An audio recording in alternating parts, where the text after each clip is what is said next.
Putem începe? Bună dimineața tuturor! Vin cu actualizarea datelor în privința situației epidemiologice din Republica Moldova. La momentul actual avem confirmate 353 de cazuri de infecție cu COVID-19. Vreau să menționez că cazuri de import avem 73. Țările de import: Italia, Ucraina, Marea Britanie, Franța, România, Federația Rusă, Elveția, Cehia, Germania, Bulgaria, Belarus și Austria.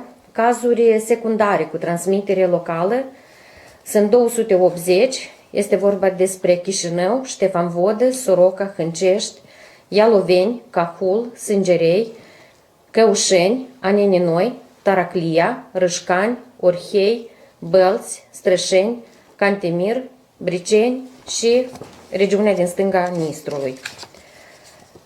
Ceea ce ține de starea de sănătate a pacienților care sunt în instituțiile medico-sanitare publice. La Spitalul Toma Ciorbă avem la momentul actual 125 de persoane confirmate cu COVID-19.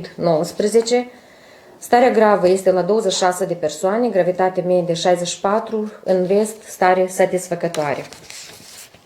La Spitalul Clinic Municipal de Boli Contagioase pentru Copii avem 33 de persoane confirmate cu COVID, 11 maturi și 22 de copii. În cazul la 27 de persoane, 10 maturi și 17 copii, starea este de gravitate medie. În rest este vorba despre starea satisfăcătoare atât a adulților cât și a copiilor. La Spitalul Clinic Republican, la moment avem plasate 15 persoane cu COVID, 11 persoane sunt cu evoluție gravă, 4 persoane sunt în stare satisfăcătoare. La Coțaga vreau să menționez că avem mama, care prima probă a fost negativă și sperăm foarte mult ca să fie și cea de-a doua probă și să mergem spre externare. La Spitalul Clinic al Ministerului Sănătății, Muncii și Protecției Sociale avem 82 de persoane confirmate cu COVID. Starea de gravitate medie este în cazul la 31 de persoane, 51 sunt în stare satisfăcătoare. La Spitalul Clinic din Bălți avem internate la momentul actual 16 persoane, 10 sunt de gravitate medie, 6 stare satisfăcătoare. La Spitalul din Căușeni avem internate 14 persoane, 5 gravitate medie, 9 sunt în stare satisfăcătoare.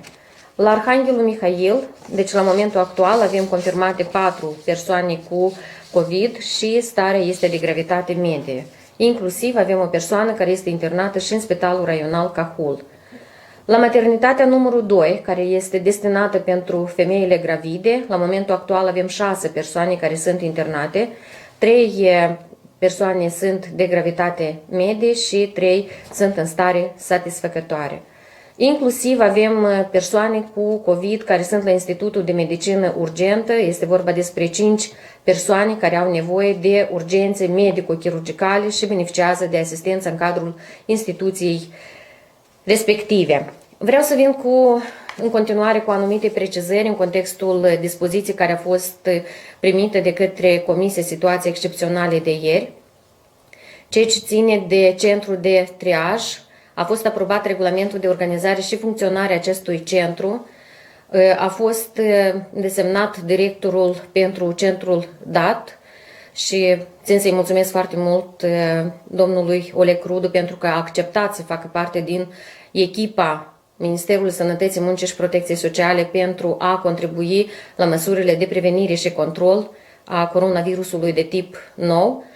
Totodată, pe lângă aprobarea acestui regulament a directorului centrului, toate instituțiile medico-sanitare publice, și noi vom determina care sunt ele, vor detașa la centru personal medical pentru a asigura într-adevăr o bună funcționare a centrului vizat.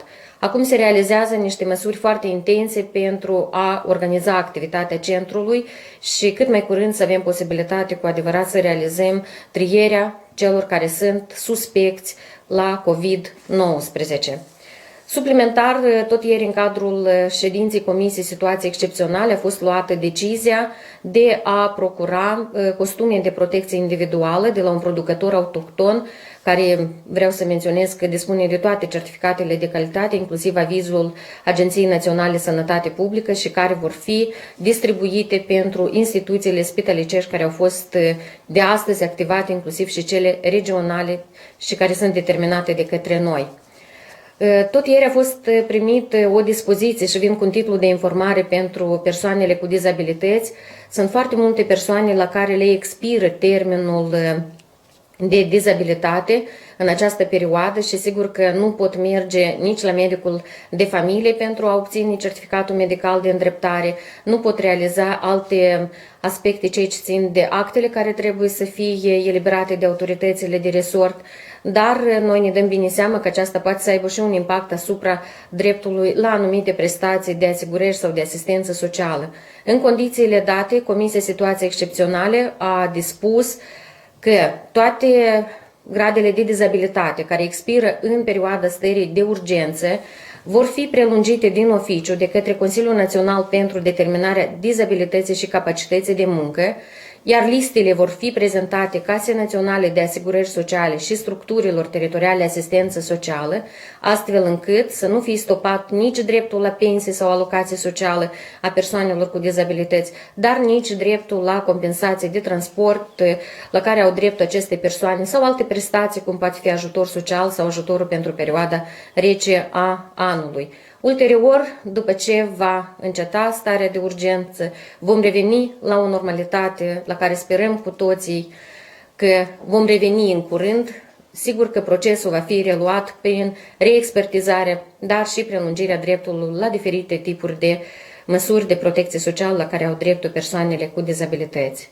Eu vă mulțumesc foarte mult și încă o dată fac un apel către toți: stați acasă, ajutați-ne să vă ajutăm. Sănătate!